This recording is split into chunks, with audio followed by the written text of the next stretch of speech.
Kids இன்றைக்கி வந்து class 11 chemistry equilibrium chapter வந்து ஸ்டார்ட் பண்ணலான்னு இருக்கேன். எக்ஸாம் நெருங்கிக்கிட்டு இருக்கு.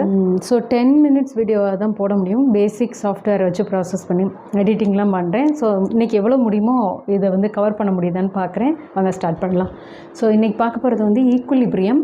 ஸோ ஈக்குவலிபிரியம் அப்படிங்கிறதுனா ஃபஸ்ட்டு நம்ம பார்க்க போகிறது இன்ட்ரோ, அப்புறம் அது வந்து ஃபிசிக்கல் ப்ராசஸ் லெவலில் ஈக்குவலிபிரியம், கெமிக்கல் ப்ராசஸ் அது மட்டும் தான் இன்றைக்கி கவர் பண்ணுறோம். ஃபிசிக்கல்லே வந்து ஃபேஸ் ட்ரான்ஸ்ஃபர்மேஷன், டெசல்யூஷன் அதெல்லாம் பார்ப்போம்.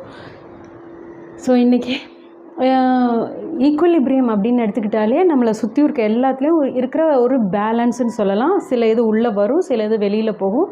எவ்வளோ இருக்கணுமோ அந்த இதை வந்து மெயின்டைன் பண்ணுறது. ஈவன் நம்மளோட என்விரான்மெண்ட்டாக இருக்கட்டும், இல்லைன்னா நம்ம பயாலஜிக்கல் ப்ராசஸ், அதாவது பிளட்டில் இருக்கிறது. இப்போ லங்ஸ்லேருந்து ஆக்சிஜனை எடுத்துகிட்டு வந்து எல்லா செல்லுக்கும் கொடுக்குறது. அப்போ ஆக்சிஜனோட கான்சன்ட்ரேஷனை வந்து பிளட் மெயின்டைன் பண்ணணும், செல்லு கொடுக்கணும். அண்ட் அங்கே கார்பன் டை ஆக்சைடு நிறைய சேர்ந்துட்டு அதை திருப்பி லங்ஸுக்கு அனுப்பணும். ஸோ இதெல்லாம் வந்து அந்த காமன் அயான் எஃபெக்ட் இதெல்லாம் வந்து ரொம்ப முக்கியம். அதுவும் மெடிக்கல் படிக்கிற ஸ்டூடெண்ட்ஸ்க்கு இந்த சாப்டர் வந்து ரொம்ப முக்கியம். பேசிக்காக அதை தெரிஞ்சுக்கிறது நல்லது. ஸோ வாங்க பார்ப்போம். ஈக்குவலிபிரியம் அப்படின்னு எடுத்துக்கிட்டோம்னா அது வந்து ரெண்டு இது சொல்கிறோம். ஸ்டாட்டிக் அப்படிங்கிறது என்னென்னா, ஸோ ஸ்டாப் ஆகிடுறது. அந்த ஈக்குவலிபிரியம் வந்து மெயின்டைன் ஆகிட்டு ஒரு ஸ்டேஜில் அது ஸ்டாப் ஆகிடுறது. டைனமிக்னால் அது நடந்துகிட்டே இருக்கும், ஆனால் வந்து பேலன்ஸ்டாக அந்த ஈக்குவலிபிரியம் மெயின்டைன் ஆகுது. அது வந்து டைனமிக். ஃபார் எக்ஸாம்பிள், இப்போ வந்து ஒரு எக்ஸலேட்டர் இருக்குது நம்ம இதில், அது கீழே இறங்கிக்கிட்டே வரும். நம்ம ஒரு ஸ்டெப்பு ஏறிக்கிட்டே இருக்கிறோம்னா ஃபைனலாக வந்து இங்கே தான் நம்ம நிற்போம். பார்க்குறதுக்கு வெளியிலேருந்து பார்க்குறதுக்கு அங்கேயே நிற்கிற மாதிரி இருக்குது. பட் இதுவும் மூவ் ஆகுது. நீங்களும் ஆப்போசிட்டில் ஒரு சிஸ்டம் வந்து ரெண்டு ஆப்போசிட்டில் அப்படி மூவ் ஆகும்போது இதோட ஸ்பீடும் ஒரு கட்டத்தில் வந்து ஈக்குவல் ஆகும் இல்லையா? அந்த ஈக்குவல் ஆகும்போது நடக்கிறதுக்கு பேர் தான் ஈக்குவலிபிரியம் அப்படின்னு சொல்கிறோம். ஸோ எக்ஸாம்பிள் இது. அதேமாதிரி ஒரு சீசா எடுத்துக்கிட்டிங்கன்னா, ஸோ இப்போ இங்கே வந்து வெயிட் அதிகமாகிடுச்சுன்னா இது டவுனில் இது போய்டும், இது இன்பேலன்ஸில் இருக்குது அப்படின்னு அர்த்தம். இதில் வெயிட் அதிகமாகிடுச்சுன்னா இது வந்து கீழே வரும். ஸோ இது வந்து மேலே அப்படி போகும். ஒரு கட்டத்தில் வந்து ரெண்டு ஈக்குவல் அப்படி இருக்கு இல்லையா? அப்படி இருக்கும்போது இது இந்த சென்டர் இதுக்கு பேர் தான் ஈக்குவலிபிரியம் மெயின்டைன் ஆகுது. அதாவது ரெண்டு சைடும் ஈக்குவல் ஃபோர்ஸ் ஒர்க் ஆகிக்கிட்டே இருக்குதுறது. அதாவது இப்போ ஒரு சிஸ்டத்தில் சில மாலிக்யூல்ஸ் என்ட்ராகுது அப்படின்னா, இப்போ இங்கே 50 இருக்குது அப்படின்னா, என்ட்ராகுதுன்னா 10 என்ட்ராகுது அப்படின்னா 60னா அட் அ டைம் 10 போகுது. அப்போ இங்கே வந்து வரவும் போகமா இருக்குது, ஆனால் வந்து இந்த 50 மெயின்டைன் ஆகுது. ஸோ இப்போ புரியுதா டைனமிக் ஈக்குவலிபிரியம்னா என்னென்னு? ஸோ நம்ம சுற்றி இருக்கிற இந்த ஃபிசிக்கல், கெமிக்கல் எல்லாத்துலேயும் நடக்கிறது வந்து இந்த டைனமிக் ஈக்குவலிபிரியம் தான் நடக்குது. ஆனால் பார்க்குறதுக்கு ஸ்டாட்டிக்காக இருக்கிற மாதிரி இருக்கும், ஆனால் ஸ்டாட்டிக் கிடையாது. ஸ்டேபிளாக இந்த டைனமிக் ஈக்குவலிபிரியம் நடந்துகிட்ருக்கு. ஓகேவா? அண்ட் ஈக்குவலிபிரியம் வந்து ஒரு ஓப்பன் சிஸ்டத்தில், என்விரான்மெண்ட் ஓப்பனாக இருக்கிறதுல ஈக்குவலிபிரியம் நடக்காது. ஓப்பன் க்ளோஸ்டு சிஸ்டம், அதாவது இது வந்து ஏர் டைட்டாவோ இல்லை ஒரு க்ளோஸ்டு இந்த பர்டிகுலர் என்விரான்மெண்ட்டுக்குள்ளே பண்ணுறது மட்டும்தான் ஈக்குவலிபிரியம் எக்ஸிஸ்ட் ஆகும். ஓகேவா? இதெல்லாம் அந்த பேசிக் டேர்ம்ஸ் இதில் நம்ம தெரிஞ்சுக்கிறது. அடுத்து ஈக்குவலிபிரியம் வந்து involving in physical processes, chemical ப்ராசஸஸில் இன்வால்வ் ஆகிறத பற்றி பார்க்குறோம். இதில் வந்து ஃபஸ்ட்டு இன்றைக்கி இப்போ பார்க்க போகிறது வந்து ஃபிசிக்கல் ப்ராசஸ். ஃபிசிக்கல்னால் என்ன? ஃபிசிக்கலாக தெரிகிறது. அதாவது ஒரு ஃபேஸ் ட்ரான்ஸ்ஃபர்மேஷன் சொல்லும் இல்லையா? சாலிடாக இருக்கிறது, லிக்விடாக இருக்கிறது, கேஷியஸாக இருக்கிறது. ஸோ சாலிட் டு லிக்விடாவோ, லிக்விட் டு கேஸோ இல்லை சாலிட் டு கேஸாவோ மாறுறது, அதுதான் ஃபேஸ் ட்ரான்ஸ்ஃபர்மேஷன். சப்போஸ் இப்போ வந்து சாலிட் டு லிக்விட் இதெல்லாம் நம்ம ஏற்கனவே படிச்சிருப்போம். லிக்விடாக மாறையில் என்ன ஆகுது? டெம்பரேச்சர் கூடும்போது மெல்டிங் பாயிண்ட், அதே டெம்பரேச்சர் குறையும் போது ஃப்ரீஸ் ஆகுறது, ஃப்ரீசிங் ப்ராசஸ் இந்த ப்ராசஸ்க்கு பேர். அடுத்து லிக்விட் டு கேஸாக மாறும்போது எவாப்ரேஷன் இல்லை வேப்பரைசேஷன், அதுவே திரும்பி ரிவர்ஸில் வரும்போது கண்டென்சேஷன். ஸோ சாலிட் டு டைரெக்டாக கேஸ் ஆகும்போது சப்ளிமேஷன் அண்ட் டெப்போசிஷன் அப்படின்னு சொல்லுவோம். ஸோ இதில் வந்து ஒவ்வொரு ஃபேஸையும் நம்ம தனித்தனியாக சொல்லும்போது, இப்போ சாலிட் டு லிக்விட் அப்படின்னா அதுக்கு எக்ஸாம்பிள் என்ன சொல்லுவோம்? இப்போ வாட்டர் வந்து சாலிடாக எடுத்துருக்கோம், அதை வந்து லிக்விடாக மாறும்போது லிக்விடாக மாறுது, அண்ட் திருப்பி வந்து லிக்விட் டு சாலிடாக மாறுது. இப்போ இது வந்து ஐஸ் அப்படின்னு எடுத்துக்கிட்டிங்கன்னா இது வாட்டராக அது இருக்கிறது. ஸோ இதுக்கு எக்ஸ்பெரிமெண்டலாக எப்படி பார்க்குறோம் அப்படின்னு பார்த்திங்கன்னா, ஒரு சீல்டு கம்ப்ளீட்டாக சீல் பண்ணதில் வந்து நம்ம ஒரு மாஸில் எடுத்திருக்கோம், வாட்டரோட லிக்விட் எடுத்திருக்கோம், அண்ட் வந்து ஐஸ் க்யூப்ஸ் எடுத்திருக்கோம், சம் மாஸில் எடுத்திருக்கோம். ஸோ இதை சீல் பண்ணிவிட்டோம். கொஞ்சம் நேரம் கழித்து ஒவ்வொரு 1 hour கழித்து பார்க்கும்போது இந்த மாஸில் வந்து எந்த சேஞ்சஸுமே இல்லை, மாஸ் அப்படியே இருக்குது, லிக்விட் அப்படியே இருக்குது, ஐஸோட மாஸ் பார்த்தோம்னா அப்படியே இருக்குது. ஸோ இதுக்கு அர்த்தம் என்னென்னா, இது வந்து ஸ்டாட்டிக்காக இருக்குது அப்படின்னு அர்த்தம் இல்லை. இந்த டச் ஆகுது இல்லையா? ஐஸும் வாட்டரும் டச் ஆகிற இந்த பவுண்ட்ரின்னு சொல்லுவோம். ஓகேவா? இந்த பவுண்ட்ரியில் என்ன ஆகுனா, சம் வாட்டர் வந்து இதில் கொலைட் ஆகி அதுக்குள்ளே போய் அதசிவாகி அது சாலிடாக மாறிடும். அந்த அதனால ஏற்படுறதுல சில சாலிட் வந்து லிக்விட்ல வரும், ஸோ இது அட் அ டைம் இதில் ஒரு சப்போஸ் இப்போ இதில் 10 மாலிகுல்ஸ் வருதுன்னா இதில் 10 மாலிகுல்ஸ் போகுதுன்னா ஸோ இந்த இடத்துல வந்து ஒரு டைனமிக் ஈக்குவலிபிரியம் மெயின்டைன் ஆகுது. ஸோ அதனால தான் வந்து இந்த மாஸில் எந்த சேஞ்சஸும் இல்லை. ஸோ இது வந்து ஃபேஸ் ட்ரான்ஸ்ஃபர்மேஷனில் சாலிட் டு லிக்விட் மாறுறதுக்கான ஈக்குவலிபிரியம் எக்ஸிஸ்ட் ஆகிறத பற்றி சொல்லியிருக்கோம். ஸோ அதை எப்படி ரெப்ரசென்ட் பண்ணுவோம், வாட்டர் சாலிட் டு லிக்விடாக மாறுது அண்ட் அகைன் ரிப்பீட்டில் இது மாறுது. இந்த இடத்துல வந்து என்னது, ரேட் ஆஃப் மெல்ட்டிங் வந்து equal to rate of freezing. அதாவது இப்போ வந்து suppose temperature at a given temperature, ஒரு பர்டிகுலர் டெம்பரேச்சர் இந்த இடத்துல வந்து 0 டிகிரி சென்டிகிரேட்னு சொல்லலாம், இல்லைனா அது வந்து கெல்வினில் 273 கெல்வின் இந்த டெம்பரேச்சர் ஃபிக்ஸ் பண்ணியிருக்கோம். ஒரு பர்டிகுலர் ப்ரெஷரில் 1 பாரில் ஃபிக்ஸ் பண்ணிவிட்டு பண்ணும்போது இது இருக்குது. அட் அ கிவன் கண்டிஷனில் வந்து மெஷரபிள் வேல்யூஸ் வந்து கான்ஸ்டண்ட்டாக இப்படியே இருக்கும்போது இது நடக்குது, இந்த ஈக்குவலிபிரியம் எக்ஸிஸ்ட் ஆகுது. ஸோ இது இந்த இடத்துல என்ன ஆகுது, இது வந்து கொஞ்சம் தான் மெல்ட் ஆகி போகுது, கொஞ்சம் இது ஃப்ரீஸ் ஆகி வருது. ஸோ ஒரு பர்டிகுலரில் இது கூட இருந்து இது குறையிறதுக்குமே இம்பேலன்ஸ் ஏற்படும். ஸோ ஒரு பர்டிகுலர் ஸ்டேஜில் இது ஸ்லோவாகிடும், இது கூட வந்துகிட்ருக்கும். இன் பிட்வீன் ரெண்டுமே ஈக்குவல் ஆகும்போது இந்த ஈக்குவலிபிரியம் எக்ஸிஸ்ட் ஆகுது. அதாவது ரேட் ஆஃப் மெல்ட்டிங்கும் ஃப்ரீசிங்கும் இருக்கும். ஸோ அதே போல் நம்ம வந்து சாலிட் மாதிரி லிக்விட் டு கேஸ்க்கு எடுத்துக்கிட்டோம் அப்படின்னா, இப்போ வாட்டரை வந்து பாயில் பண்ணுறோம். வாட்டரோட டெம்பரேச்சர் என்ன, பாயிலிங் 100 டிகிரியில் ஒரு பர்டிகுலர் டெம்பரேச்சரில் பர்டிகுலர் ப்ரெஷரில் இதை வைக்கிறோம். இதுக்கு வந்து எப்படி டெஸ்ட் பண்ணுறோம்னா, இந்த இடத்துல இல்லை ப்ரெஷர் செக் பண்ணுற இதை ஃபிக்ஸ் பண்ணியிருக்கோம். இதில் வந்து அன்ஹைட்ரஸ் கால்சியம் குளோரைடு போட்டுட்டு இதை கம்ப்ளீட்டாக ட்ரை ஆக்கிடும். ஏற்கனவே வாட்டர் மாலிக்யூல்ஸே இல்லாமல் ட்ரை ஆக்கிட்டு இப்போ ஒரு பவுலில் இங்கே தண்ணி வைக்கிறோம். இப்போ என்ன ஆகுனா, இதில் இருக்கிற கொஞ்சம் தண்ணி வந்து வேப்பராக போய் அதனால இந்த ப்ரெஷர் என்ன ஆகும், பாயிண்ட்டு இங்கே இருக்கிறது இங்கே இன்க்ரீஸ் ஆகிருக்கும், கொஞ்சம் இன்க்ரீஸ் ஆகும். அப்புறம் கொஞ்சம் நேரத்தில் அது டிக்ரீஸ் ஆகும். ஒரு பர்டிகுலர் ஸ்டேஜில் அது நின்றும், அதாவது கான்ஸ்டன்ட் ஆகிரும், அந்த ப்ரெஷர் மாறவே மாறாது. அப்போ என்ன ஆகுதுன்னா, இந்த வாட்டர் மாலிக்யூல்ஸ் வந்து சில இது வந்து வேப்பராக போகுது. அண்ட் போகும்போது இது வந்து எக்ஸஸாக ஆகும்போது, வேப்பர் ஆகும்போது திருப்பி இதில் வருது. ஸோ இந்த டச், இந்த பவுண்ட்ரியில் வந்து இந்த வேப்பர் லிக்விடாகவும் இந்த ஃபேஸ் வந்து ஈக்குவலிபிரியம் எக்ஸிஸ்ட் ஆகுது. ஸோ இந்த மாதிரி மெஷரபிள் குவான்டிட்டிஸ் எல்லாமே வந்து கான்ஸ்டன்ட் ஆகிரும். இங்கே என்னது, வேப்பர் ப்ரெஷர்னு சொல்லுவோம் இல்லையா, வேப்பர் ப்ரெஷர் வந்து கான்ஸ்டண்ட்டாக ஆகிடுது. ஸோ அது ஒரு எக்ஸாம்பிள். அடுத்து வந்து லிக்விட் டு கேஸ் மாதிரி சாலிட் டு கேஸ்க்கு வந்து கேம்ஃபர் இருக்கு இல்லையா, கேம்ஃபர் இல்லைன்னா அயோடின் ஒரு பாட்டிலில் போட்டு அயோடின் சாலிடாக இருக்கிறது வந்து அயோடின் லிக்விடாக இருக்கும்.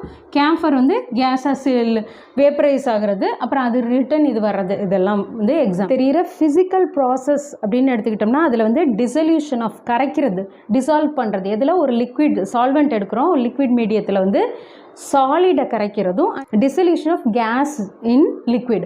டிசல்யூஷன் ஆஃப் சாலிடுங்க எல்லாம் என்ன எடுத்துக்கிறோம், இப்போ சப்போஸ் இப்போ ஒரு வாட்டர் எடுத்திருக்கோம் ஒரு பர்டிகுலர் குவான்டிட்டியில் மாஸில், அதில் வந்து இப்போ நம்ம சுகரை வந்து போட்டுகிட்டே இருக்கிறோம். சுகர் போடும்போது என்னாகும், அது கரைஞ்சிக்கிட்டே இருக்கும். ஒரு பர்டிகுலர் ஸ்டேஜில் வந்து ஸ்பேரிங்லேயே தான் கரையும், ஒரு பர்டிகுலர் ஸ்டேஜில் கரையாமல் நின்றோம். அப்போ இதை வந்து ஹீட் பண்ணி பாயில் பண்ணும்போது சுகர் வந்து இப்போ ஈஸியாக கரைஞ்சிக்கிட்டே வரும். அப்படின்னா என்ன அர்த்தம், அந்த ஹை டெம்பரேச்சரில் அந்த சுகர் வந்து சல்யூபிலிட்டி வந்து கூடுதுன்னு அர்த்தம். ஓகேவா, solubility increases with increase in temperature. அப்புறம் நம்ம இதை கூல் பண்ணுறோம். அந்த டெம்பரேச்சர் குறைய என்னாகும், இந்த சுகர் கிறிஸ்டல் ஆகி செப்பரேட் ஆகிட்டே இருக்கும்.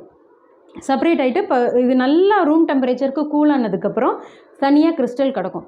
இது பார்க்குறதுக்கு எப்படி இருக்கும் அப்படின்னா, இந்த கிறிஸ்டலைஸ் ஆனது இனிமேல் ஸ்டாப் ஆகிடுச்சு, இந்த சிஸ்டமே ஸ்டாப் ஆகிடுச்சு அப்படின்னு பார்க்குறோம். ஏன் வந்து ரேடியோ ஐசோடோப்ஸ் சுகர் வந்து அதுக்கப்புறம் இது சேச்சுரேட்டட் சொல்யூஷனில் நம்ம போடுறோம். ஸோ என்னாகுதுன்னா அது அப்படியே இருக்கணும் இல்லையா, பட் என்னாகுது, இந்த கான்டாக்ட் ஏற்படுறதுல சில இது அந்த ரேடியோ ஆக்டிவ் சுகர் வந்து இதில் கரையுது, அண்ட் இதில் இருக்கிற திருப்பி வந்து சில இது கிறிஸ்டல் ஆகுது. இப்படி ரிப்பீட் ஆகல, எல்லா இடத்துலையும் இந்த ரேடியோ ஆக்டிவ் ஸ்ப்ரெட் ஆகிருக்கு, இதுலேயும் இருக்குது இதுலேயும் இருக்குது. அப்படின்னா என்ன, ரிப்பீட்டடாக அந்த ஈக்குவலிபிரியம் டைனமிக்காக நடந்துக்கிட்டே இருக்குது. ஸோ மாலிகுல்ஸ் போகுது, லிக்விட் ஃபார்மாக மாறுது, அண்ட் லிக்விடில் கரைஞ்சிருது, அண்ட் கரைஞ்சது சில இது கிறிஸ்டலைஸ் ஆகி வெளியில் வருது.